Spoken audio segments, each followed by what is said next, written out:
নমস্কার, সকলকে স্বাগত জানাই আজকের আরো একটি নতুন এপিসোডে। আমি দীপ চ্যাটার্জি রয়েছি আপনাদের সঙ্গে। আর আজকের এপিসোডটি শুরু করার আগে, হেডলাইন্স দেখানোর আগে আপনাদের সকলের কাছে একবার প্রণাম করতে চাই এবং মাথা নত করে আপনাদের কাছে আমি এতটুকুই বলতে চাই যে আপনারা যে ভালোবাসাটা দিয়েছেন সেই ভালোবাসাটার জন্য ছোট্ট ছোট্ট পায়ে আজকে বেঙ্গল পালস উইথ দীপ এই চ্যানেলটি 1 লক্ষ সাবস্ক্রাইবারের যে মাইলস্টোন রয়েছে সেই মাইলস্টোনে পৌঁছে গেছে। তাই আরও একবার এই যে কৃতিত্ব, এই কৃতিত্ব আমার একার নয়, এই চ্যানেলের একার নয়। আপনারা যারা প্রত্যেকটা দিন এই চ্যানেলটিকে দেখেন এবং ভালোবাসা দিয়ে সাবস্ক্রাইব করেছেন তাদের সকলেরই এই কৃতিত্বের ভাগ রয়েছে। তাই আরো একবার যারা ছোট রয়েছেন এই চ্যানেলের দর্শক তাদেরকে আমার ভালোবাসা, এবং যারা আমার বড় রয়েছেন তাদেরকে অতি অবশ্যই আমি মাথা নত করে প্রণাম জানাচ্ছি, ধন্যবাদ জানাচ্ছি। তো আসুন শুরু করা যাক আজকের এই এপিসোড, এবং প্রথমেই দেখে নেওয়া যাক যে আজকের এপিসোডে আপনাদের জন্য কি কি থাকছে। আমি প্রথমে আপনাদেরকে নিয়ে যাব গতকাল কলকাতা হাইকোর্ট যে পর্যবেক্ষণ করেছে ডিম থেরাপি যেভাবে বিভিন্ন জায়গায় চলছে, আর আমাদের নমস্কার জানানো গণমাধ্যম অর্থাৎ সংবাদ মাধ্যম যেভাবে এই ডিম থেরাপিকে জনরোষের একটা তকমা লাগিয়ে দিচ্ছে, সেই ডিম থেরাপির এগেইনস্টে কলকাতা আদালতে পিআইএল দাখিল করা হয়েছিল। আর এই বিষয়ে কলকাতা আদালত থেকে বিশেষ পর্যবেক্ষণ এসেছে, এবং সেই পর্যবেক্ষণে কি রয়েছে, কি বলছেন কল্যাণ বন্দ্যোপাধ্যায় এই মামলা নিয়ে আমি আপনাদেরকে এই এপিসোডে দেখাবো। নিয়ে যাব আপনাদেরকে সিঙ্গুরে গতকাল যে দৃশ্য ভেসে উঠলো, সেই দৃশ্যটি এক তৃণমূল কংগ্রেস কর্মী বা নেতার সঙ্গে ঘটেছে ঠিক কথাই, হয়তো তার এগেইনস্টে অনেক দুর্নীতির অভিযোগ রয়েছে সেটাও ঠিক কথা, কিন্তু যে দৃশ্যটি আজকে গোটা ভূভারতে ছড়িয়ে পড়লো সেটা দেখে মনে হচ্ছে পশ্চিমবঙ্গ কার্যত এক টুকরো আফগানিস্তান হতে চলেছে। আর এরপরে আমি আপনাদেরকে নিয়ে যাব অভিষেক বন্দ্যোপাধ্যায়ের একেবারে বাড়ির সদর দরজার সামনে যে দৃশ্য, সেই দৃশ্যটিও বড় ভয়ঙ্কর। রাজ্যের একজন নেতা এবং তার সাথে সাথে অভিষেক বন্দ্যোপাধ্যায় হচ্ছেন এই ভারতবর্ষের পার্লামেন্টের একজন সাংসদ,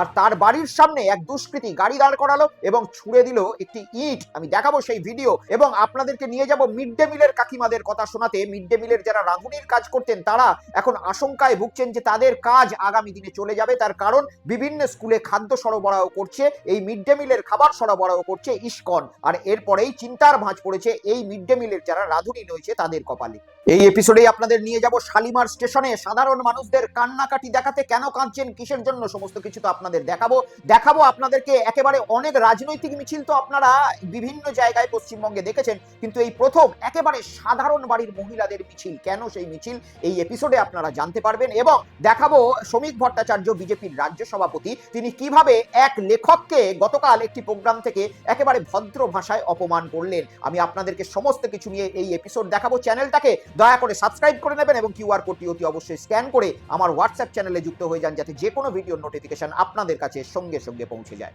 তো আসুন দেরি না করে শুরু করা যাক আজকের এপিসোড, এবং প্রথমেই আপনাদেরকে নিয়ে যাই কলকাতা হাইকোর্টের দিকে। কলকাতা হাইকোর্টে গতকাল এই যে ডিম থেরাপি চলছে, সেই ডিম থেরাপির এগেইনস্টে একটি পিআইএল দাখিল করা হয়েছিল, জনস্বার্থ মামলা দাখিল করা হয়েছিল। আপনারা সকলেই জানেন যে রাজ্যে পালা বদলের পর থেকেই বিভিন্ন জায়গায় পুলিশ যখনই কাউকে গ্রেপ্তার করছে একেবারে ডিম দিয়ে তাকে স্নান করিয়ে দেওয়া হচ্ছে। আর আমাদের পশ্চিমবঙ্গের মহান মিডিয়া তারা এই ডিম থেরাপির প্রতিবাদ না করে এটাকে আরো উৎসাহিত করার জন্য এটাকে জনরোষের তকমা দিয়ে পশ্চিমবঙ্গের বিভিন্ন জায়গায় ছড়িয়ে দেওয়ার কাজ করলো।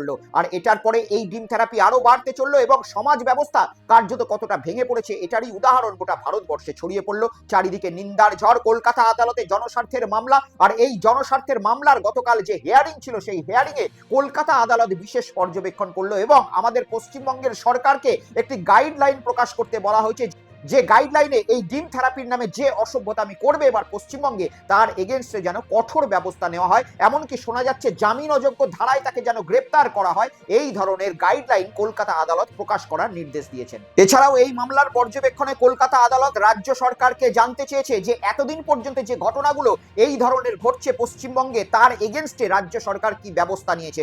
অর্থাৎ পূর্ণাঙ্গ রিপোর্ট কলকাতা আদালত চেয়ে পাঠালো, এবং এই বিশেষ নির্দেশনাও শোনা যাচ্ছে তারা দিয়েছেন যাতে ডিম থেরাপি বন্ধ করা যায় এবং কঠোর গাইডলাইন প্রকাশ করা যায়। এই বিষয়ে কল্যাণ বন্দ্যোপাধ্যায় যিনি উপস্থিত ছিলেন ওই মামলা লড়ার ক্ষেত্রে তিনি কি বলছেন আমি আপনাদের কাছে একবার শোনাতে চাই, দেখুন।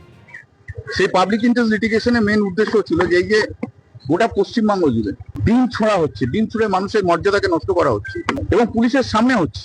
তারপর পুলিশ মব লিঞ্চিং এর মুখে ফেলে দিচ্ছে, পুলিশ রাত্রিবেলায় ঢুকে হ্যান্ডকাপ পরাচ্ছে, পুলিশ কোমরে দড়ি বেঁধে সব জায়গায় ঘোরাচ্ছে, গোটা গ্রাম ঘোরাচ্ছে, এবং বিজেপির লোকেরা যে ইনসিস্ট করছে যাতে তাদের ডিম ছড়ে মারপিট করে। অগ্নিমিত্রা পাল আসানসোলে বসে বলেছে যে এদেরকে একমাত্র ওষুধ হচ্ছে ডিম ছোড়া। দীপাঞ্জন চক্রবর্তী উত্তরপাড়ার এমএলএ বুলডেজার নিয়ে নিয়ে বাড়ি ভাঙছে, তার উপস্থিতিতে অর্ণব বলে একজন কাউন্সিলর আছে উত্তরপাড়া, তার বউকে প্রেগনেন্ট ওয়াইফ তাকে বিজেপির লোকেরা পেটে লাথি মেরেছে। কমপ্লেন করা হয়েছে, কোনো পদক্ষেপ নেয়নি। এসব সব মিলিয়ে একটা পিআইএল ছিল, অনেক হয়েছে। এই যে হ্যান্ডকাপিং ব্যাডিং লক, সুপ্রিম কোর্ট 1980 সালে বলে দিয়েছে। কোমরে দড়ি ধরে ঘোরানো আইন বিরুদ্ধে ডিকে বাসুর জাজমেন্টে বলেছে। Bulldozer justice Chandrachud, chief justice Chandrachud তার সমালোচনা করেছে, আনকনস্টিটিউশনাল করেছে। এবং পশ্চিমবাংলায় যে ল অ্যান্ড অর্ডার একদম নেমে গেছে, ল অ্যান্ড অর্ডার বলে কিছু নেই, সেটাই কোর্টের কাছে আজকে প্রতিষ্ঠা করা হয়েছে। আর ওদের অ্যাডিশনাল অ্যাডভোকেট জেনারেল দাঁড়িয়েছিল, বলেছে যে আমরা সব পদক্ষেপ নিচ্ছি। কোর্ট জিজ্ঞেস করে তোমরা কি পদক্ষেপ নিয়েছো এতগুলো ঘটনা। কোর্ট মামলা শুনে কোর্টের অবজারভেশন হচ্ছে এটা একটা ল অ্যান্ড অর্ডারের সিরিয়াস কোশ্চেন থেকে গেছে, এবং পুলিশ পদক্ষেপ নিচ্ছে না, সেটাও একটা কোর্ট একটা অবজারভেশন দিয়েছে। এবং এইভাবে কোনো বেআইনি কাজ করা যায় না বলেও কোর্ট অবজারভেশন একটা দিয়েছে। অর্ডারটা পুরো এলে আপনাদের আমি বলতে পারবো। শুনলেন কল্যাণ বন্দ্যোপাধ্যায়ের বক্তব্য। তৃণমূল কংগ্রেসের এই বিষয়ের যিনি উকিল রয়েছেন তিনি পরিষ্কারভাবে জানালেন যে তারা কলকাতা আদালতে কি কি দাবি জানিয়েছিলেন, কি কি পিআইএল দাখিল করেছিলেন, এবং কলকাতা আদালত তার পরিপ্রেক্ষিতে কি গাইডলাইন রাজ্য সরকারকে প্রকাশ করতে বলেছেন। আগামী দিনে এই ঘটনায় যদি কলকাতা আদালতের হস্তক্ষেপ এবং নজরদারি থাকে তাহলে পশ্চিমবঙ্গে এই ঘটনা নিঃসন্দেহে কমবে, এই বিষয়ে কোনো রকম তর্ক করা যেতে পারে না। আমি আপনাদেরকে দেখাবো আদালত গতকাল এই পর্যবেক্ষণ করার পরেও পুলিশ প্রশাসনও কিন্তু যথেষ্ট পরিমাণে কঠোর এবং নড়ে চড়ে বসেছে।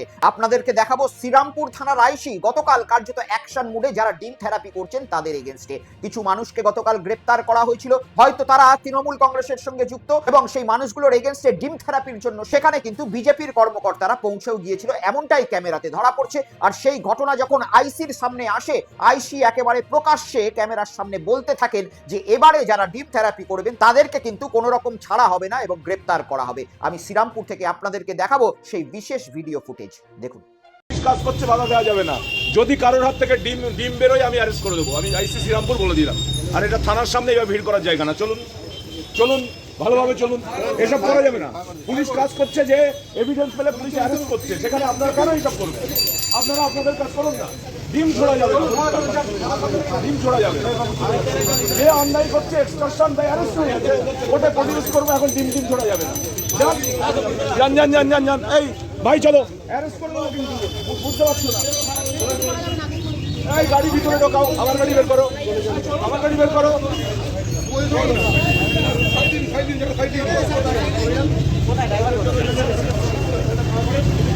আইসি সাহেবের এই যে ভূমিকা, এটা নিঃসন্দেহে প্রশংসার যোগ্য, এবং পশ্চিমবঙ্গের যত থানায় যারা আইসি রয়েছেন, যারা পুলিশ আধিকারিক রয়েছেন, এই ভূমিকাই পালন করা উচিত। আইনের শাসন অতি অবশ্যই প্রতিষ্ঠা হওয়া দরকার। যারা অন্যায় করেছে, যারা এক্সটর্শন করেছে, যারা দুর্নীতি করেছে, যারা হুমকি দেখিয়েছে, যারা জমি দখল করেছে, যারা ব্যাপকভাবে মহিলাদের সঙ্গে অন্যায় করেছে, তাদেরকে একেবারে আইন মোতাবেক পুলিশ গ্রেপ্তার করছে, এবং পুলিশ গ্রেপ্তার করার পরে তাদেরকে আদালতে পাঠাবে। আদালত তাদেরকে যেভাবে সংবিধানে লেখা রয়েছে শাস্তি দেবে। এটাই হচ্ছে একটা রাজ্যের আইনের শাসনের অন্যতম উদাহরণ। কিন্তু গত 2 মাস এই আইনের শাসন কিন্তু কোথাও লক্ষ্য করা যায়নি, যার শুরুটাও যদি হয়ে থাকে এই শ্রীরামপুর থানা থেকে, সেটা অন্যতম একটা প্রশংসার দাবি রাখে, এই কথা বলাই যেতে পারে। কিন্তু শ্রীরামপুর থানাতে যখন শ্রীরামপুর থানার আইসিকে এত ভালো ভূমিকায় দেখা যাচ্ছে, তখন সিঙ্গুর থেকে গতকাল যে ভিডিও ভেসে উঠলো, সেই ভিডিওতে প্রশ্ন উঠে যাচ্ছে যে হুগলির শ্রীরামপুর থানায় যখন আইনের শাসন প্রতিষ্ঠা করার চেষ্টা করছেন সেখানকার আইসি, তখন সিঙ্গুরে এক টুকরো আফগানিস্তান ভেসে উঠছে। আমি দেখাবো আপনাদেরকে সিঙ্গুরে এক তৃণমূল কংগ্রেস নেতা বা কর্মীকে কিভাবে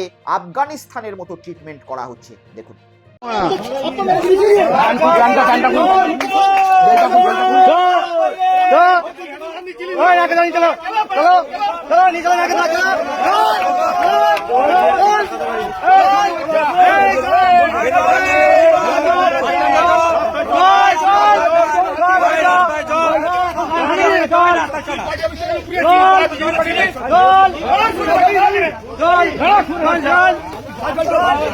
রাহুল বিশ্বাস প্রচন্ড দাদাগিরি করেছে, মানুষের মাথায় বন্দুক ঠেকিয়েছে,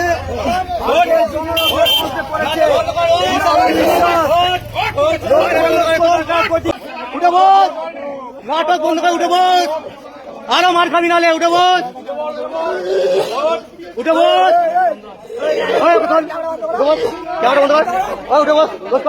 এই দৃশ্য সিঙ্গুরের বড়ই ভয়ঙ্কর, বড়ই চিন্তার বিষয়। যখন আদালত পর্যবেক্ষণ করছে যে আইনের শাসন প্রতিষ্ঠা করতে হবে, তখন কিছু মানুষই একেবারে প্রকাশ্যে হাতে আইন তুলে নিচ্ছে। একেবারে এক অন্য দৃশ্য। এর আগে আমি আপনাদেরকে বহু ডিম থেরাপির চিত্র দেখিয়েছি, কিন্তু এরকম অমানবিক চিত্র কোনো দিন এর আগে আমি দেখিনি। কিভাবে মানুষ উল্লাস প্রকাশ করছে, একটা মানুষকে এইভাবে হেনস্থা করা হচ্ছে, আর তারপরেও তারপরেও প্রশাসন কি এদেরকে ছেড়ে দেবে নাকি গ্রেপ্তার করবে, এই বিষয়ে কিন্তু প্রশ্ন উঠেই যাচ্ছে। যখন ববি হাকিমের মতো মানুষেরা আজকে এত বড় ঘটনার পরেও নিস্তার পেয়ে যান, যখন হুমায়ুন কবিরের মতো ব্যক্তিরা প্রকাশ্যে একটা সাম্প্রদায়িক মন্তব্য করার পরেও রেয়াত পেয়ে যান, তখন এই ধরনের ছোট ছোট কর্মীরাই আজকে এতটা রাজনৈতিক আগ্রাসনের শিকার হচ্ছে। হ্যাঁ, অনেকে বলতে পারেন যে তৃণমূল কংগ্রেসের আমলে এই লোকটি বিভৎস দাদাগিরি হয়তো করে থাকতে পারেন, কিন্তু তার জন্য অবশ্যই আইন রয়েছে, প্রশাসন রয়েছে। আজকে কেউ যদি অন্যায় করে আর সেই অন্যায়ের শাস্তি যদি সাধারণ মানুষ বা আমি আপনি দিতে শুরু করি, তাহলে সমাজে আর কেউ কিন্তু চোখ নিয়ে থাকতে পারবে না। একটা চোখের বদলে অন্যজন যদি অন্যজনের চোখটাকে ফুটিয়ে দেয়, তাহলে ওই মহাত্মা গান্ধীর কথায় সকলেই কিন্তু অন্ধ হয়ে যাবেন। তাই প্রশাসনকে অবশ্যই ব্যবস্থা নিতে হবে, যারা অন্যায় করছে তাদের এগেনস্টেও, আর যারা আইন এইভাবে হাতে তুলে নিচ্ছে তাদের এগেনস্টেও। চলুন এরপরে আপনাদেরকে হুগলি থেকে নিয়ে যাই একেবারে খাস কলকাতায়, অভিষেক বন্দ্যোপাধ্যায়ের বাড়ির একেবারে বাইরে। অভিষেক বন্দ্যোপাধ্যায়ের বাড়ির সিসিটিভি ফুটেজে গতকাল একটি বিভৎস ধরনের ছবি ভাইরাল হয়েছে, যেটা প্রকাশ করা হয়েছে তাদের পক্ষ থেকেই। সেখানে দেখা যাচ্ছে এক যুবক মোটরসাইকেল নিয়ে নামলেন এবং হাতে একটি বড় ইট নিয়ে ছুড়ে দিলেন অভিষেক বন্দ্যোপাধ্যায়ের বাড়ির উদ্দেশ্যে। আমি দেখাবো আপনাদেরকে প্রথমে সেই সিসিটিভি ফুটেজ, আপনারা দেখুন।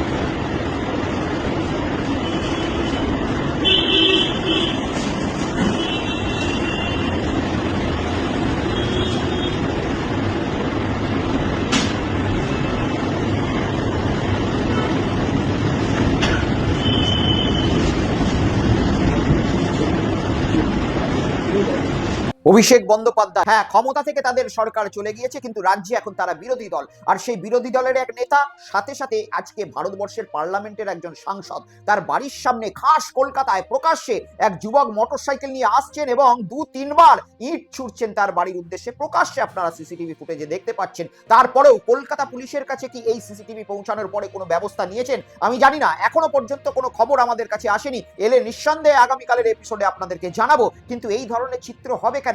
একটা সাংসদের বাড়িতে মিনিমাম সুরক্ষা থাকবে না? কলকাতা পুলিশের একটা কনস্টেবলও তার বাড়ির সামনে থাকবে না, অন্তত একটা সিভিক ভলেন্টিয়ার? এটা কি ধরনের রাজনৈতিক প্রতিহিংসা? এটারই তো প্রশ্ন উঠে যাচ্ছে আজকে। অভিষেক বন্দ্যোপাধ্যায় তিনি হয়তো বাড়িতে নাও থাকতে পারেন, কিন্তু তার বাড়িতে পরিবারে তার মা রয়েছেন, স্ত্রী রয়েছেন, তার একটা ছোট্ট কন্যা রয়েছেন এবং একটা ছোট্ট শিশুপুত্র রয়েছে। তাদের পরিবারে আজকে যদি এটা ইট না হয়ে কোনো ধরনের হতো, তাহলে তো সেই বাড়িটি আজকে ধ্বংসের মুখে চলে যেত। আর আজকে যখন সাংসদদের বাড়ি এতটা নিরাপত্তাহীনতায় রয়েছে, তাহলে আমাদের মতো যারা সাধারণ মানুষ, তাদের বাড়িতে যে কেউ যখন তখন ঢুকে তো যা খুশি করে দিয়ে যেতে পারে। এটা দেখেই প্রশ্ন উঠছে যে সত্যি কলকাতা আদালত যে পর্যবেক্ষণ গতকাল করেছেন, সেই আদালতের পর্যবেক্ষণ মতো গোটা পশ্চিমবঙ্গে কি সেইখানকার পুলিশ প্রশাসন ব্যবস্থা নেবেন? দেখা যাক আগামী দিনে কলকাতা আদালতের কাছে কি রিপোর্ট পশ্চিমবঙ্গের সরকার পেশ করে। কিন্তু এই ধরনের ঘটনা অতি অবশ্যই বন্ধ হওয়া উচিত। একজন পলিটিক্যাল লিডার, তার নিজস্ব রাজনৈতিক মতপার্থক্য থাকতেই পারে, তা বলে তার পরিবারের উপর, তার বাড়ির উপরে কেউ এসে ইট ছুড়বেন, গালিগালাজ করবেন, এটা রাজনীতিতে বা গণতন্ত্রে একেবারেই কাম্য নয়। চলুন এরপরে আমি আপনাদেরকে মিড ডে মিলের যারা রাঁধুনি দিদি রয়েছে তাদের সাথে একবার সাক্ষাৎ করাই। আপনারা সকলেই জানেন পশ্চিমবঙ্গের মাননীয় মুখ্যমন্ত্রী এবং অর্থমন্ত্রী বাজেট পেশ করেছিলেন। সেখানে মিড ডে মিলের যারা রাঁধুনি রয়েছেন তাদের মাইনে কিন্তু 1000 টাকা বাড়িয়ে দেওয়ার ঘোষণা করেছিলেন। কিন্তু তারপরেও যারা মিড ডে মিলের রাঁধুনি রয়েছেন, সেই কাকিমা, সেই দিদিদের এক ফোঁটাও মনে শান্তি নেই কেন? তারা কি প্রকাশ করছেন, কিভাবে আজকে মিডিয়ার সামনে কথা বলছেন, সমস্ত কিছু দেখাবো আপনাদেরকে, দেখুন। কখনো ভাবতে পারিনি পরিবর্তন করে আজ আমাদের পেটে লাথি মারছে। এই সরকার বদলাবে, এত বদলাবে আমরা জানতাম। আমরা এতদিন পরে আমরা সরকার পাল্টেছি, কেন আমাদের 1000 টাকা পাল্টেছি? আমরা এত কষ্ট করে আমাদের কোনো আমাদের মূল্য নেই। আমরা একটা আগুনে পুড়ে গেলে আমাদের কোনো সাবসিডি নেই। কেন পরিবর্তন চেয়েছিলাম, এই পরিবর্তন চাই। যদি পেটে লাথি মেরে পরিবর্তন, যদি ইসকনকে দিয়ে দেয় তো আমাদের তো কাজ চলে যাবে। কেন ইসকনকে দেওয়া হয়েছে সেটা আমরা মানতে পারছি না। এই যে ডিম বললেন সরকার বন্ধ করে দেবেন, মাংস বন্ধ করে দেবেন, বাচ্চা এখনো বলছে দিদিমণি আমরা তো খেতে পারতাম না, স্কুলে এসে গোটা ডিম পেতাম, সে আমরা আর পাবো না। আমাদের মিড ডে মিলের উপরে সংসার চলে। আমার ইনকাম করার আর করে নেই। আমার স্বামী মারা গেছে, আমার আর কেউ নেই, আমার ছেলেও নেই। তাহলে আমাদের এর উপরে ইনকাম, তাহলে আমাদের যদি 1000 টাকা বাড়ে আমাদের কি করে চলবে? যেদিন ছোলা করে দিই, যেদিন রাজমা করে দিই, ওই দিন বাচ্চারা খায় না। যেদিন ভেজিটেবল সবজিগুলো করে দিই, ওই দিন বাচ্চারা খায়। তারপর আমরা মিড ডে মিল কর্মীরা যদি পেটে লাথি মারেন আমরা যাবো কোথায়? 1000 টাকা ভিক্ষে মতন বাড়িয়ে দিলেন আর তারপর পেটে লাথি মারবেন? তো এত লোক আমরা বেকার হয়ে যাব, আমরা যাবো কোথায়? সত্যিই আশঙ্কার বিষয়। রাজ্যের মাননীয় অর্থমন্ত্রী মিড ডে মিলের রাঁধুনি দিদিদের টাকা বাড়িয়ে দিলেন 1000 টাকা, কিন্তু তারপরেও তাদের চাকরি চলে যাওয়ার ভয় রাতের ঘুম কেড়ে নিয়েছে। কারণ ইসকনের হাতে কলকাতার আশেপাশে যতগুলো সরকারি বিদ্যালয় রয়েছে আপনারা জানেন যে মিড ডে মিলের দায়িত্ব দেওয়া হয়েছে। ফলে ইসকন যে ধর্মীয় সংস্থা রয়েছে তারা তাদের ওখান থেকেই রান্না করে নিয়ে এসে বাচ্চাদেরকে খাওয়াবে। ফলে দিদিদের তো আর কোনো কাজ থাকবে না, রাঁধুনির কাজ থাকবে না। তাই তারা আশঙ্কা প্রকাশ করছেন যে এই আজকে যে জুলাই মাসের 1 তারিখ এখন থেকেই তাদের না আসতে বারণ করে দেওয়া হয়। এই প্রবল যে আশঙ্কা নিয়েই তারা দিন কাটাচ্ছেন এবং মিডিয়ার সামনে তারা এই ধরনের আর্তনাদ করছেন, বক্তব্য রাখছেন। একদিকে ইসকনকে খাবার দায়িত্ব দেওয়ার জন্য বহু বাচ্চা ছাত্রছাত্রী যারা রয়েছেন, যারা ডিম মাছ মাংসের লোভে স্কুলে যেত, সেই বাচ্চাদের তো আজকে ভারাক্রান্ত মন। তারা বিভিন্ন জায়গায় সংবাদ মাধ্যমে কচিকাচারা বলছে যে আমাদের ডিমটাই ভালো লাগে, এটাই স্বাভাবিক। আমাদের বাড়িতেও বাচ্চা রয়েছে বা আপনাদের বাড়িতেও বাচ্চা রয়েছেন, তারা সকলেই জানেন যে বাচ্চা কতটা ডিম এবং মাংসটা ভালোবাসে, মাছটা অতটা পছন্দ না করলেও। আর এর মধ্যেই আবার মিড ডে মিলের যারা রাঁধুনি ছিলেন সেই দিদিরাও আজকে আশঙ্কায় ভুগছেন যে তাদের কাজটা চলে যাবে কিনা। শান্তিতে মনে হচ্ছে কেউ নেই আজকে পরিবর্তনের 2 মাস পরেও। তাহলে শান্তি দেখা যাচ্ছে কোথায়? কোথায় আনন্দ দেখা যাচ্ছে? একটাও হাসির ভিডিও, একটাও খুশির ভিডিও পাচ্ছি না যে আমি আপনাদেরকে এই এপিসোডে এনে দেখাবো। তবে একথা নিশ্চিত যে আমি কোনো পার্সিয়ালিটি করব না। যদি কোনো রকম কোনো সরকারের জন্য সাধারণ মানুষের হাসির ভিডিও, খুশির ভিডিও, আনন্দের ভিডিও বেরোয়, সেটাও নিশ্চয়ই আমি আপনাদেরকে দেখাবো। তবে এর পরের যে ভিডিওটা আমি আপনাদেরকে দেখাবো সেখানেও হাসির কোনো বা সাধারণ মানুষের আনন্দের কোনো ভিডিও নেই, সেখানেও চোখের জল পড়ছে এবং আন্দোলনের চিত্র দেখা যাচ্ছে। কথা বলছি আমি শালিমার স্টেশনের। গত পরশু থেকে শালিমার স্টেশনে উচ্ছেদ অভিযান চলছে। কলকাতা আদালতের নির্দেশ ছিল, নোটিশ ছিল যে এই সমস্ত জায়গায় যারা বসবাস করছে বা হকারি করছে তাদেরকে পুনর্বাসন দেওয়ার পরেই উচ্ছেদ অভিযান চলবে। কিন্তু শোনা যাচ্ছে আদালতের এই নির্দেশকে অমান্য করেই বুলডোজার পৌঁছে গেছে শালিমার স্টেশনের বাইরে। দেখাবো সাধারণ মানুষ কিভাবে বুলডোজারের সামনে প্রতিবাদ করছেন, বিক্ষোভ দেখাচ্ছেন। দেখুন।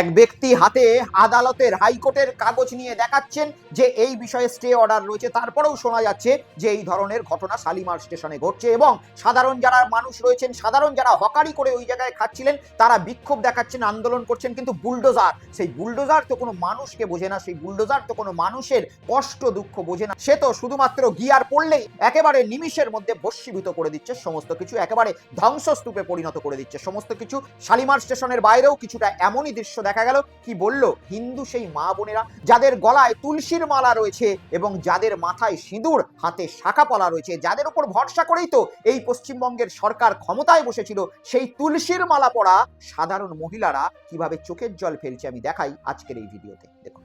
উঠে এসে গেছি আমরা, এখানে বিষ খেয়ে মরবো। আর কোথায় যাবো? কেউ ঘর ভাড়া দেয় না, কিছু দেয় না। ছেলে পুলে নিয়ে কোথায় যাবো? খেতে খেতে স্বামী ঠ্যাং ভাঙা, হাত ভাঙা, ছেলে নেই, কেউ নেই, মেয়েদের বাড়ি নিয়ে খেতে খাই। নোটিশ দিলে কি হবে দাদা? কোথায় যাবো? ঘর ভাড়া এত টাকা চাইছে। মদ বিল্ডিং এর জায়গা ছিল, মদ বিল্ডিং এর জায়গা ছিল, রেলের জায়গা ছিল না। আমার নাম সাবিত্রী মিশা। যিনি কাঁদছেন তিনি অন্য ধর্মের নয়। যে ধর্মকে কাঠগড়ায় তুলে বুলডোজার চললে অনেকে আনন্দ পান, সেই ধর্মের নয় ইনি। দেখুন, গলায় তুলসীর মালা রয়েছে, মাথায় সিঁদুর, হাতে শাখা পলা রয়েছে। হ্যাঁ, সেই হিন্দু ধর্মাবলম্বী মহিলা যে হিন্দু ধর্মের উপর ভরসা করেই রাজ্য সরকার প্রতিষ্ঠা পেয়েছে। আর আজকে সেই হিন্দু ধর্মের মহিলা গলায় তুলসী মালা থাকার সত্ত্বেও নিজের বাড়ির ছাদটাকে বাঁচাতে পারলেন না। আর তিনি দুঃখের সঙ্গে আজকে এইভাবে শালিমার স্টেশনের বাইরে দাঁড়িয়ে কান্নাকাটি করছেন যে যাবেনটা কোথায়। তারা গতকাল এসে এই জায়গায় বসেননি, যুগ যুগ ধরেই এখানেই তারা বাসস্থান হিসাবে নিজেদের জীবন কাটিয়েছেন, কেউ 50 বছর, কেউ 60 বছর, কেউ 40 বছর। এর মধ্যে দুটো তিনটে সরকার পশ্চিমবঙ্গ থেকে পাল্টে গেলেও মানবিকতার খাতিরে তাদেরকে কেউ উচ্ছেদ করেনি। তাহলে এই সরকার কেন এতটা অমানবিক হয়ে যাচ্ছে, এটা উঠছে প্রশ্ন। বহু মানুষ আজকে এটা নিয়ে প্রশ্ন করতে চাইছে সরকারের কাছে। বারবার আমরা আবেদন করছি, অনুরোধ করছি, আদালত স্টে অর্ডার দিচ্ছে যে এদেরকে কোনো একটা ছোট্টখাটো পুনর্বাসন দেওয়ার পরে অন্তত এদের মাথার ছাদটা কেড়ে নেওয়া হোক, কারণ বহু মহিলা, বহু শিশু আজকে মাথার ছাদ হারিয়ে ফেলছেন। যাই হোক, এই সমস্ত কিছুর প্রতিবাদে সাধারণ মানুষের একটি মিছিল আপনাদেরকে দেখাবো, সাধারণ মহিলাদের একটি মিছিল আপনাদেরকে দেখাবো। হ্যাঁ, রাজ্যে তো বহুবার আপনারা দেখেছেন পলিটিক্যাল দলের মিছিল, কখনো দেখেছেন ডাক্তারদের মিছিল, কখনো দেখেছেন ছাত্রদের মিছিল। এবারে দেখবেন একেবারে সাধারণ মানুষের মিছিল, যারা জায়গা, বাড়ি, জমি, হকারি সমস্ত কিছু হারিয়ে পথে বসেছে। তাদের কাছে আর কোনো রাস্তা নেই রাস্তায় একটা মিছিল বের করে বিক্ষোভ জানানো ছাড়া। দেখুন,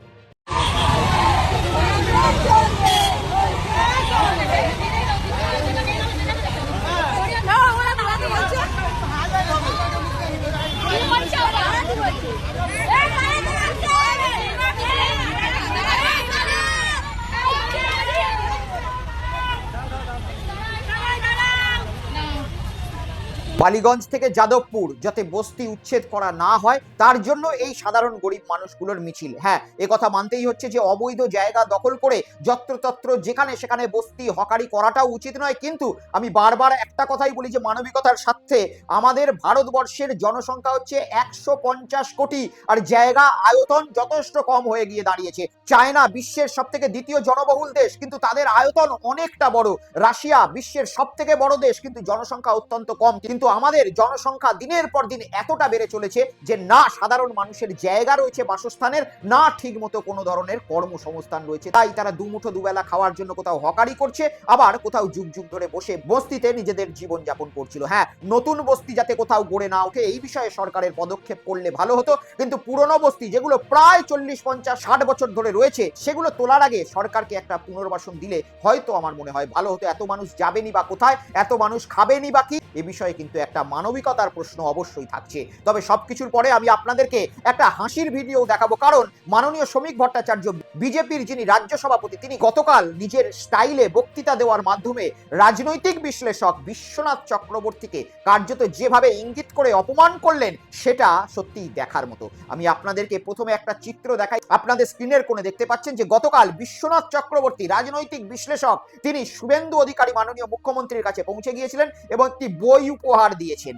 আর এই ঘটনাটাই সম্ভবত রাজ্য সভাপতি শ্রমিক ভট্টাচার্য ভালো চোখে নেননি। তিনি তার বক্তব্যে এই ব্যঙ্গাত্মক ভূমিকায় যে কটূক্তিটা করলেন, সেটা সত্যিই হাস্যকর এবং অত্যন্ত মজাদার। দেখুন, কেউ এ উদ্ধত্তকে স্থান নেই। যদি আপনারা উদ্ধত্ত দেখেন বিজেপি 207টি আসন পেয়েছে বলে, যদি আপনারা এই ধরনের মানুষকে সমর্থন করে কোথাও, যেখানে যে ডিম ছুড়বে তাকে বলুন বন্ধ করতে। কিছু মানুষ নেমে পড়েছেন ময়দানে পাপ ধোলাবার জন্য। 4 ঘন্টার বিজেপি, তাদের সামলাতেই আমরা সবচেয়ে বেশি ব্যস্ত। 4 ঘন্টার বিজেপি, কি ভালোবাসা! একজন তো একটা বই লিখে ফেলেছেন, এইমাত্র আমি বলছিলাম আমাদের মাননীয় মন্ত্রীকে, বই, এই মোটা বই বিজেপির জয় নিয়ে। এর মধ্যে দেখুন বই লিখেছেন, প্রতিভা দেখুন রবীন্দ্রনাথের উপরে, এরও মোটা বই লিখেছেন, তার উপরে আবার ছবি দিয়ে বিজেপির জয়ের বিশ্লেষণ করে বই পর্যন্ত বেরিয়ে গেছে। আজকে মানুষের উৎসাহ আপনি এটা বলতে পারেন, আবার অতি উৎসাহ বলতে পারেন, আবার বিজেপির দিকে ধাবিত হওয়ার একটা প্রচেষ্টার কথা বলতে পারেন। আমি ব্যক্তিগতভাবে এই যে কমেন্টসটি শ্রমিক ভট্টাচার্য বাবু করেছেন অত্যন্ত এনজয় করেছি। বিশ্বনাথ চক্রবর্তী কত বড় রাজনৈতিক বিশ্লেষক আমরা সকলেই দেখেছি, আর সেই বিশ্বনাথ চক্রবর্তী আজকে নির্বাচনে জেতার পরেই সাথে সাথে 2 মাসের মধ্যে একটি বই লিখে মাননীয় মুখ্যমন্ত্রীর হাতে উপহার দিলেন। এবং এই ছবিটিতে দেখুন মাননীয় মুখ্যমন্ত্রীও কিন্তু চমকে গিয়েছেন, কতটা বিস্ময়কর ভাবে বিশ্বনাথ চক্রবর্তীকে উনি দেখছেন। আর এই বিষয়টা শ্রমিক ভট্টাচার্য সম্ভবত ভালোভাবে নেননি। আর উনি যে বক্তব্যটা বলেছেন যে এই যে 4 ঘন্টার বিজেপি, তৎকাল বিজেপি, হঠাৎ বিজেপি, এই জন্যই পশ্চিমবঙ্গে আরো বেশি অরাজকতার সৃষ্টি হয়েছে। আজকে শ্রমিক ভট্টাচার্য দীর্ঘদিনের বিজেপি নেতা, আর সেই শ্রমিক ভট্টাচার্যের মতো মানুষ চাইলেও নিজের দলটাকে মনে হয় না ঠিকমতো কন্ট্রোল করতে পারছেন এই 4 ঘন্টার বিজেপি, তৎকাল বিজেপিদের জ্বালায়। আর সেটারই কটূক্তি করে যে বক্তব্যটি রেখেছেন এবং যেভাবে এই বই ছাপাকে কেন্দ্র করে একটা ব্যঙ্গাত্মক ভূমিকায় কটূক্তি করেছেন, অত্যন্ত এনজয়েবল। এবং আপনাদেরকেও সকলে এত দুঃখের ভিডিওর মাঝখানে এই ভিডিওটাও দেখালাম, যাতে আপনারা শেষে একটু হাসি মুখ নিয়ে এই ভিডিওটি বন্ধ করেন। আজকের এপিসোড এই পর্যন্তই রইল। সকলে ভালো থাকুন, সুস্থ থাকুন। 1 লাখ সাবস্ক্রাইবার করে দেওয়ার জন্য আপনাদের সকলকে আরো একবার ধন্যবাদ। দেখতে থাকুন বেঙ্গল পালস উইথ দীপ, সত্য যেখানে রং দেখে না। নমস্কার।